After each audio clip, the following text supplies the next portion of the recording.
I came home for my birthday expecting a family dinner, but my parents threw a party celebrating my brother's startup, claiming his future mattered more, so I walked away without ever looking back. I'm 25 now. Well, I was on the day all this started, and I've always been the steady one in my family. You know the type, never caused problems, always handled things on my own, kept my head down, got decent grades, stayed out of trouble. My younger brother Ethan, he was the opposite in every way, and my parents loved it. Somehow chaos from Ethan was considered passion, while quiet resilience from me was just expected. No praise, no acknowledgement, just assumed. I guess some families cheer for the fireworks, and some forget about the street lamp that's been lighting their path the whole time. The day I turned 25 was supposed to be simple. I hadn't asked for much, just dinner at home. I'd been working full-time in another city, had to hustle my way into an entry-level job right after college, and money was tight. But I hadn't been back in months, and I missed them. Even with all the favoritism and double standards over the years, I still thought maybe, just maybe, this time would be different. I told Mom 2 weeks in advance that I was coming. She sounded distracted on the phone but said, yeah, of course, we'll do something. I should have taken that as a red flag. I pulled into our old driveway late afternoon beat from the 4-hour drive and saw a bunch of unfamiliar cars parked outside. The porch lights were on and laughter spilled from the windows. I thought maybe they'd invited some extended family or neighbors. Maybe it was a surprise party. Maybe for once they really went out of their way for me. But the second I stepped inside, I knew something was off. The living room was filled with balloons, but not for me. A giant banner across the far wall read, "Congrats, Ethan." My brother was standing near the fireplace in a new designer jacket, beaming while a cluster of people clapped and cheered. I froze in the doorway, luggage still in hand. "Oh, hey," Mom said, brushing past me to carry a tray of drinks. "Glad you made it. Just put your things down. We're about to do speeches." Speeches, I finally spotted Dad across the room raising a glass. "Tonight's about celebrating Ethan's next big chapter," he announced, grinning from ear to ear. "He's finally taking the leap and starting that music production business we've all been hearing about." The room erupted in applause. I just stood there, heart hammering in my chest. My birthday completely forgotten by everyone. Not a single happy birthday. Not even a glance. I waited for someone to say something to acknowledge it, but all I got was Ethan slapping me on the back with that crooked little smirk he always wore when he knew he had won over me. "Sup, man? Guess this party can double as your birthday too, right?" He laughed, already walking away. I barely swallowed down the bitter lump in my throat. I didn't say anything right then, just quietly walked past the crowd, dodging old neighbors and distant cousins, and made my way to the kitchen. No cake, no candles, not even a card on this counter. There was a half-empty pizza box and some leftover appetizers. I picked at a piece of bread, pretending I wasn't shaking with disappointment. Later, when things calmed down and most of the guests had left, I finally confronted Dad. I didn't go in angry. I just asked, "Did you forget what today is?" He looked confused for a second, then blinked like he'd been hit with a memory he hadn't needed in years. "Oh, right. Your birthday." That was it. No apology, no shame, no attempt to make it right, just 3 words. I stared at him, hoping he'd follow it up with something, anything. But instead, he leaned back against the chair, crossed his arms, and said something that would change the way I saw him forever.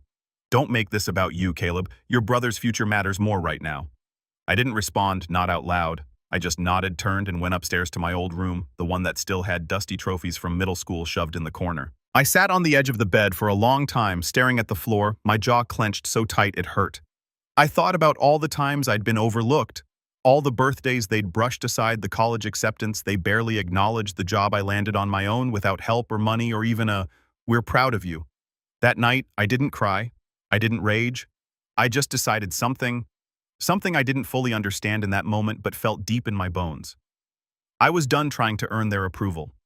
I was done being the quiet one, the dependable one, the footnote in Ethan's story. From that night on, I was going to write my own story, and I wasn't going to tell them a word about it. Not yet. The next morning, I woke up to the sound of Ethan blasting music in the living room downstairs. My head throbbing not from alcohol. God knows I didn't feel like celebrating, but from exhaustion. I barely slept. I kept replaying Dad's words over and over in my head like a broken record that got under my skin. "Don't make this about you. Your brother's future matters more." It was like a slap that didn't sting at first, but started to swell the longer I thought about it. I sat up slowly and stared at the posters still taped to my bedroom walls. Most of them were faded now old movie prints and basketball schedules I had cared about when I was 15. I used to dream in that room big dreams. College independence, my own business someday. But in this house, the only person allowed to dream out loud was Ethan. Everyone else was expected to keep things running in the background while he found himself. I walked downstairs to find him on the couch with his shoes kicked up on Mom's coffee table. He was scrolling through his phone and half singing along to some rap track playing off the Bluetooth speaker. "Yo," he said without looking up. "Dad said we're doing lunch at that new place downtown. You coming?" I blinked. "You mean for my birthday?" He smirked, eyes still on the screen. "Nah, man. He wants to celebrate locking in that investor I told you about. Dude's putting in like 10 grand up front." Investor. That word hit me sideways. I had pitched a business plan to my parents during my last year of college, a detailed, well-researched proposal for a digital design agency I wanted to build. I asked them if they could help me with 5 grand, just a loan, I said, with a full repayment plan. They told me it was too risky, that I should focus on climbing the corporate ladder instead of chasing pipe dreams. And now here they were, throwing 10,000 at Ethan for a music studio in the basement. Something in my chest tightened. I didn't say anything, just nodded and walked out to the porch for air. The months that followed weren't any better. After that weekend, I returned to my small rented apartment, got back to my grind, and buried myself in work. I didn't call them, didn't visit, but the silence on their end was louder. No one reached out, not even a text to check in, not until they needed something. It was around mid-April when Mom called out of the blue. "Caleb, sweetheart," she said in that too sweet voice she used when something was coming. "Do you think you could help Ethan with his taxes? He's having trouble figuring them out, and you're always so good with numbers." I should have hung up right then, but part of me still wanted to be seen as the good son, the useful one. So I agreed, drove back up the next weekend, sat at Ethan's cluttered desk in what used to be Dad's office, now Ethan's creative space, and sorted through a shoebox of receipts and food delivery invoices while Ethan laid on the couch playing Call of Duty. He barely even said thanks when I was done. Later that day, Dad patted me on the back and said, "That's what brothers are for, right?"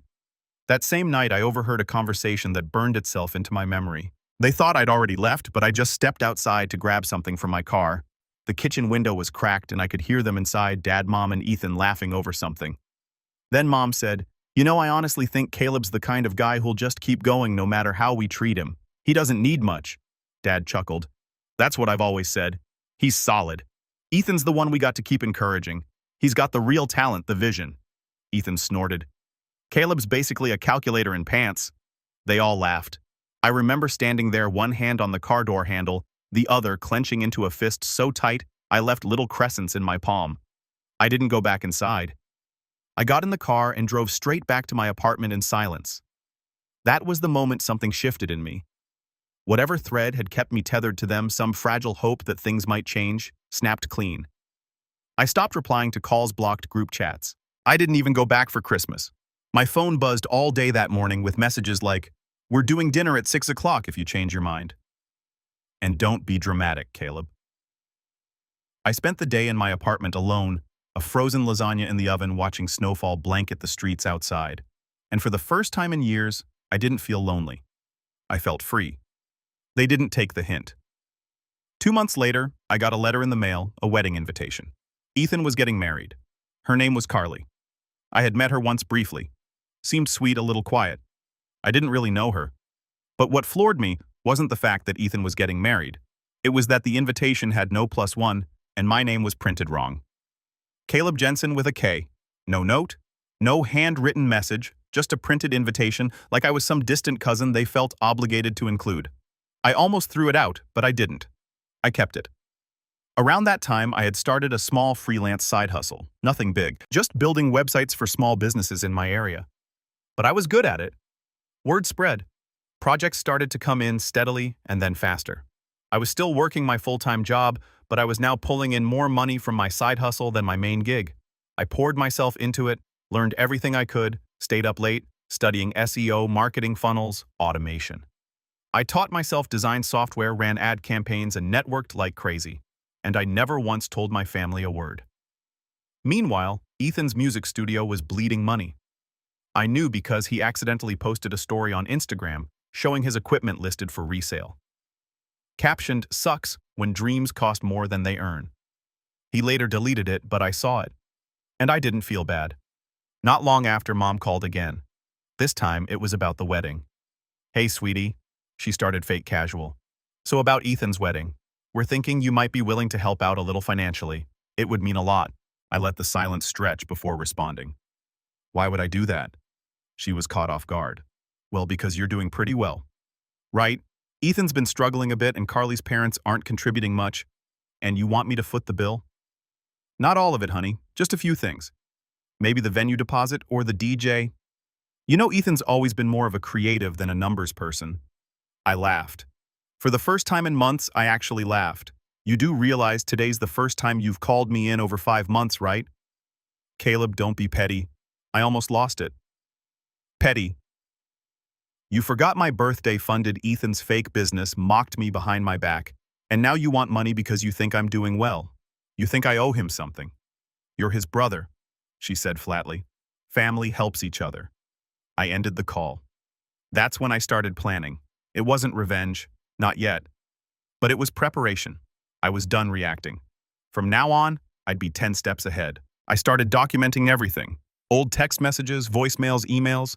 I saved screenshots of Ethan's posts of mom's requests of dad's dismissive one-liners. I even kept the incorrect wedding invitation. Everything.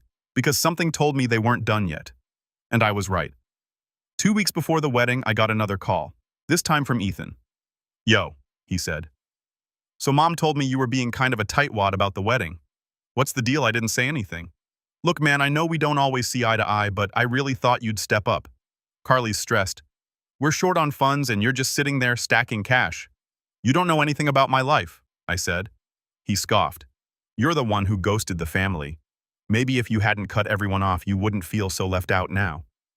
That word left out as if I hadn't been pushed aside since we were kids, as if this whole pattern wasn't a lifetime in the making. I'll come to your wedding, I said, voice calm. Wait, seriously? He sounded genuinely surprised. Yeah, I'll be there. And in that moment, I already knew what I was going to do. But I wasn't ready just yet. They still had more damage to cause, and one more betrayal left to deliver. And when it came, I wasn't surprised. But they were. I didn't sleep the night I told Ethan I'd come to his wedding. Something in the way he sounded so smug over the phone made my skin crawl. It wasn't relief, it was assumption. He assumed I'd fall back into place, that I'd show up and do what I always did. Play support, be the older brother who nods along, cuts the check, and then fades into the background like stage lighting after the final bow. But not this time. Still, I wasn't ready for what came next. About a week before the wedding, Mom called again. I debated answering, but picked up curious more than anything. Her voice was clipped and oddly formal, like she was reading off a script she didn't like. There's been a change, she said. I waited. Carly's parents are worried the guest list is getting too long, so we've had to make some adjustments. Adjustments? I knew what was coming before she said it. You're still invited, of course, but we're going to have you sit at one of the outside tables. Just for dinner. It's a space thing. Outside, I repeated deadpan. It'll be nice. Umbrella shading, open air. It's June. And honestly, we figured you wouldn't mind. You're not very social. Not social. I closed my eyes and breathed through my nose. That's what I was to them now. An awkward placeholder to tuck away in the corner of a photo shoot. Sure, I said. That's fine. But it wasn't fine. It wasn't even close. Because 3 hours later, my old college roommate messaged me out of the blue. Yo, weird question. Are you going to Ethan Jensen's wedding next weekend? I blinked at my phone. How does he even know about that? He followed up with a screenshot. Carly had posted the full wedding party lineup on Facebook. Every groomsman, bridesmaid, and even distant cousins were tagged in glowing captions. My name wasn't there. But you know whose name was Brad? My old roommate, who hadn't spoken to Ethan in years. Wait, I typed. You're a groomsman, he replied. I guess? Carly called me and said Ethan wanted old friends involved. I thought you were best man or something. I stared at the message for a long time. I wasn't just being sidelined. I was being replaced. I didn't respond to Brad. I didn't say a word to my family either. I just stared at my bedroom ceiling that night with one overwhelming realization. I wasn't their son. I was their tool. And like every tool they owned, they only pulled me out when they needed something fixed. That night broke something in me. It wasn't dramatic. There were no tears, no slammed doors, just a quiet unraveling. Like someone finally clipped the last frayed thread, holding me to the version of myself that kept trying to be enough for them. The next morning, I called out of work for the first time in over a year. I stayed home curled up on my apartment couch, not moving for hours. I skipped meals, let dishes pile up, emails went unanswered. I ignored calls, deadlines, slipped. The work that once fueled me started feeling meaningless. The business I'd built on the side, I stopped opening client messages. I couldn't focus, couldn't create. I'd hit rock bottom, and no one noticed. Not my parents, not Ethan, not even my colleagues. Everyone had their own things going on, and the truth was, I had trained people to think I was invincible, quietly capable, always handling it. So when I started falling apart, nobody came looking. Days turned into a week, then 2. I was behind on rent. My fridge was empty.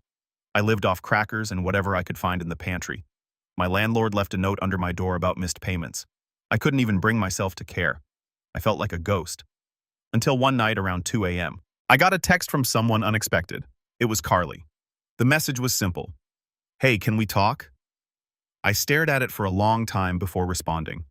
Something about her tone didn't match the carefully curated version of herself I'd seen online. I finally replied, "Sure. What?" She called me right away. Her voice was low, anxious. "I know this is out of the blue," she said. "And I'm sorry, but I need to tell you something." She hesitated, then continued. "Ethan told me you offered to pay for part of the wedding, that you were helping with the venue, the DJ, and even some of the catering." I sat up. "What? That's not true. Absolutely not." There was a pause, then a sigh. I knew something was off. "He said you insisted on keeping it anonymous because you didn't want attention, but it didn't add up." Of course he did. Using my silence as a blank check, playing the generous brother card to look good in front of his fiancée. Carly continued, her voice cracking slightly. "I'm sorry, Caleb. I really thought he was just scattered, but now I'm starting to think I don't know him at all." I didn't know what to say. Part of me felt vindicated. The other part just felt sad. For her and for myself. "Why are you telling me this?" I asked quietly. "Because you deserve to know. And because if I were you, I'd want someone to say it out loud." We talked for over an hour that night. She told me things I hadn't known. How Ethan had lied about his business, how he borrowed money from her parents, promising to invest it, and then used it to buy studio lights and speakers he never unboxed. How he mocked people who worked boring desk jobs and yet couldn't pay his credit card bills on time. "He said you were bitter," she admitted. "That you'd always been jealous of him.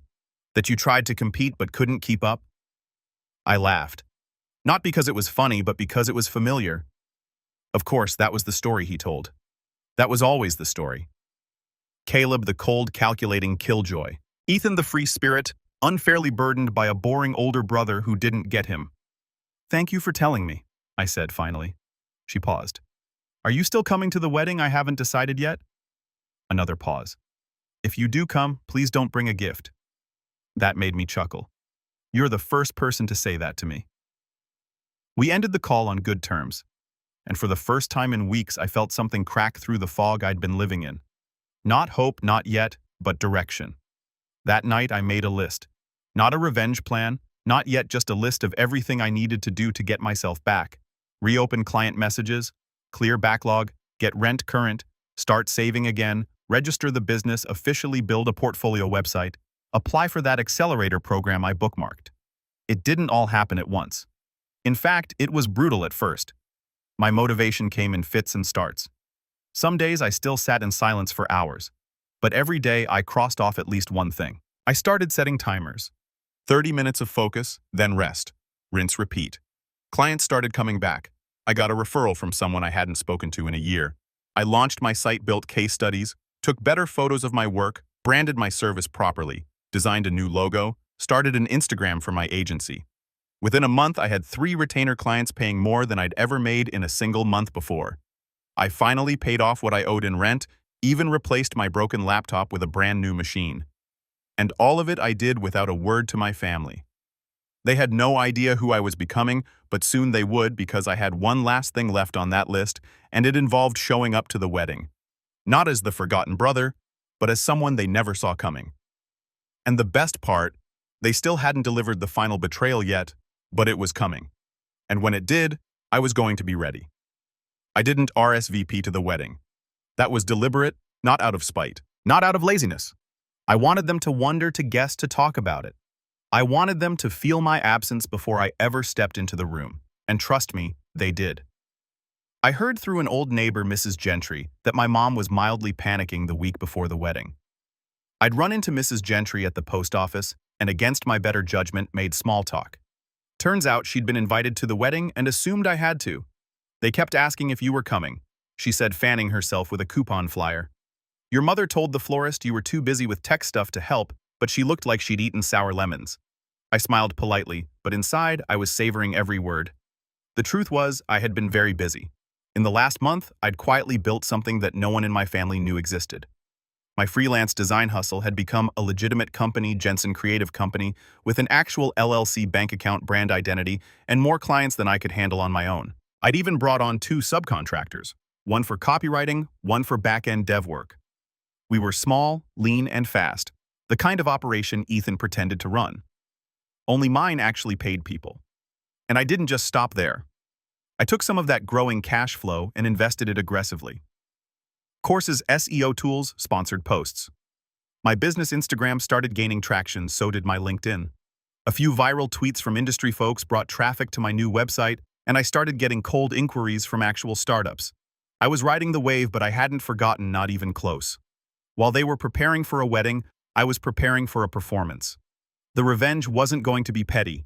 I wasn't going to throw a fit at the ceremony or make a dramatic speech. That wasn't my style. No, this was going to be slower, sharper, more surgical. So I started gathering pieces. First, I called Carly again, carefully. I didn't want to push, but I had questions, and she surprisingly had answers. Has Ethan told you how he's been funding the last few weeks? I asked her, casual as I could. Carly hesitated. He said he got a loan from a friend. I almost laughed. You believe that? No, she admitted quietly. But at this point, I'm trying not to question every lie. She sounded tired, defeated. It made my chest ache for her a bit. She didn't deserve this, and something told me she knew it was all wrong but felt too deep in to pull back. That's when I asked carefully, did he mention my name in relation to the finances? Another pause. He said you were one of the donors for the venue, that you wanted to be anonymous, but he'd make sure to honor you in his speech. I rolled my eyes so hard I gave myself a headache. He's lying again, I said. I haven't given a dime. There was silence on her end. Then I figured that was the first seed. Over the next week, I started doing what I do best: research. Quiet, invisible, focused research. I pulled up Ethan's old studio website. It was barely functional, no portfolio, no booking system, just a few photos he'd clearly taken in one sitting to fake multiple sessions. I ran the domain through WHOIs and found it was about to expire. He hadn't even set it to auto-renew. Amateur. Next, I checked his public LinkedIn. It said he was the CEO of EJ Productions, LLC, but a quick search of the business registry, no such company existed, not in our state, not in the neighboring ones either. The guy hadn't even registered a DBA. Then came the client testimonials, clearly fake. I reverse image searched the profile photos from his site. Stock photos, every single one. He was building his dream on cardboard. I started collecting it all. Screenshots, PDFs, archive links. I even saved his Instagram stories in case he deleted them later. Posts where he bragged about clients he never had. Comments where he implied I was helping bankroll the dream. Everything was going in a folder titled "For Later." But I wasn't just planning to expose him. I wanted to overshadow him. So I pulled the ultimate move. I bought a booth. See, Ethan had been bragging for months about how his wedding was going to launch his brand. He was planning a little promo table at the reception for EJ Productions. Business cards, QR codes, a slideshow looping on a tablet. I knew because Carly had mentioned it once with a sigh. He thinks people will book him just because they like the cake. So I made a call. A few years back, one of my old design professors had taken a director role at a local entrepreneurship expo. It happened every July. Tons of investors, business owners, startups, press. I never had time to go. This year I made time. I told him I was ready to show off my business. He remembered me, liked me, and best of all, one of the premium booths had just become available due to a last-minute cancellation. It was expensive, but I could afford it now. And here's the best part. The expo was the day before Ethan's wedding. Same city, same people. In fact, many of the same family friends who were attending the wedding would also be attending the expo. Dad had already bragged on Facebook about how Ethan's network was growing because of events like it. I had a plan. I was going to show up at the expo with a sleek, minimalistic booth, matte black backdrop, crisp typography, a looping video of my portfolio, clean print materials, and a team of 2 helping me answer questions. All branded under Jensen Creative Company. No loud logos, no fake testimonials, no borrowed money, just results. I even designed a brochure specifically for the event featuring real client results case studies and a page titled Our Founder's Journey. It included a short blurb. After years of building in silence, Caleb Jensen turned his frustration with corporate creative bottlenecks into a thriving, agile brand studio focused on elegant design and real-world results. That was the only time I mentioned myself. Let them connect the dots. Let them realize I wasn't the brother helping with invoices anymore. I was the one signing them. With every day closer to the wedding, I got stronger. I was sleeping again, eating right, working out. My confidence was sharper, my posture straighter. I walked into rooms like I belonged there, because now I did. A week before the wedding, I finally unblocked my parents just long enough to let their texts come in. Mom, looking forward to seeing you at the ceremony, Caleb. Let us know if you're bringing anyone. Dad, you'll love the venue. Ethan's really pulling something impressive together. Might even be some networking for you too. I almost laughed. Ethan, bring your business cards. People are going to be asking what you're up to. They had no idea. Carly texted me the day before the wedding, just one message. If you're coming tomorrow, wear something sharp. I have a feeling people are going to be looking at you differently. I replied, they already are. Then I set my alarm for 6 a.m., ironed my suit, packed my expo kit, and got ready to become someone they'd never overlook again. But what none of us knew, not yet, was that the wedding wasn't going to go as planned because Ethan was about to make one last desperate move, and it would change everything. The morning of the wedding, I woke up before my alarm, not from nerves but from focus, that sharp electric calm you feel when everything is in place. When the work is done, the pieces are lined up, and all that's left is to step into the moment you've built for. I put on the same tailored navy suit I'd worn at the expo the day before, still crisp from yesterday's success. The booth had gone better than I'd imagined. I'd printed 200 brochures, all gone within hours. 4 different business owners had asked for meetings. One wanted to book a full rebrand. But none of that compared to what happened around noon. I was walking back from the lunch stand when I heard my name, Caleb. I turned and found myself face to face with 2 familiar people, Mr. and Mrs. Roth, old family friends of my parents.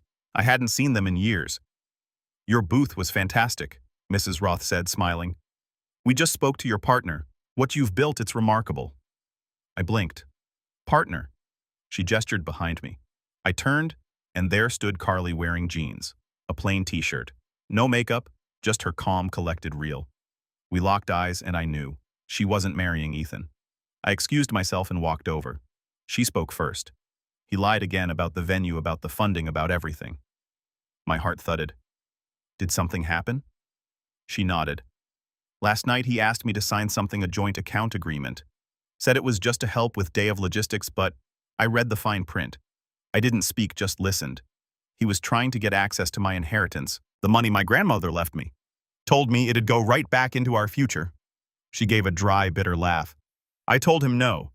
He blew up, said I was sabotaging him, that I was just like you. That made me pause. Like me. He said you were jealous, bitter, trying to ruin him ever since high school. I asked what he meant, and he just spiraled, called you a parasite. Said your tech startup was a joke. I raised an eyebrow. Did you tell him you were at my booth?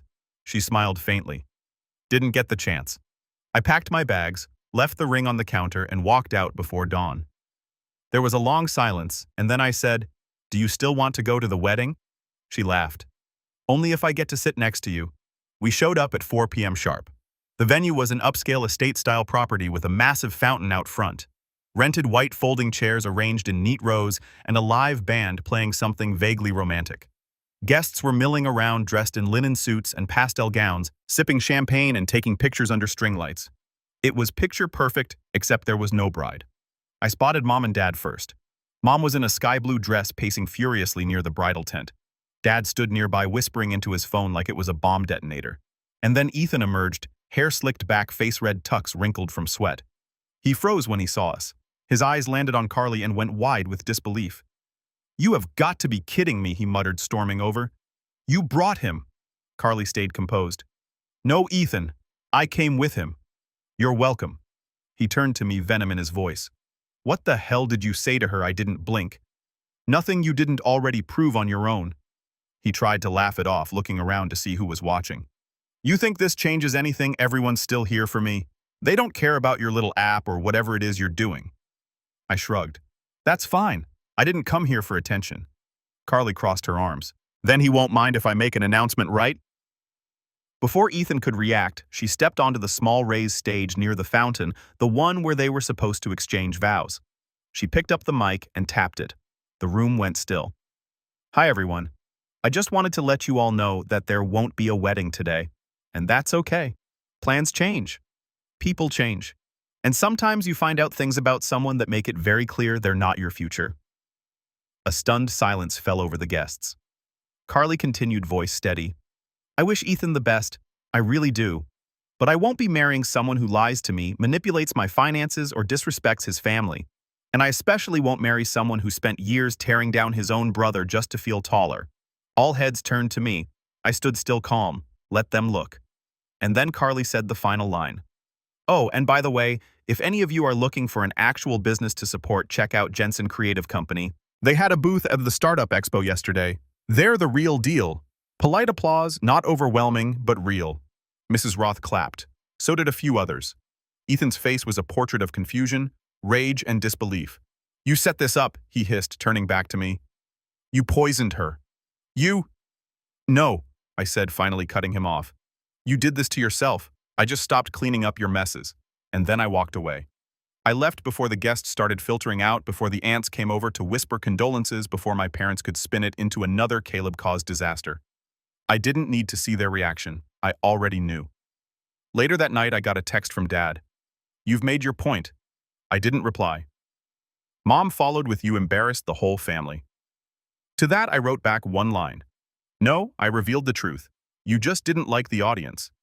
Ethan didn't message at all, but 3 days later, I got a PayPal request from him for $3,000 labeled venue refund share. I declined it and blocked him. In the weeks that followed, everything changed. Carly moved out of her parents' place and took a job in marketing at a startup I was designing for. She and I stayed friends, not romantic, but solid real. My business doubled its revenue by the end of the summer. I bought my first office space that fall. As for my parents, they tried to call a few more times. I let them sit in voicemail. Because here's the truth, when you've spent your whole life being the quiet, reliable one, the moment you stop playing their game, it's louder than any outburst. And sometimes silence is the most deafening revenge of all, especially when it's paired with success. They used to say Ethan had the vision, but in the end, I was the one they never saw coming. And I never looked back.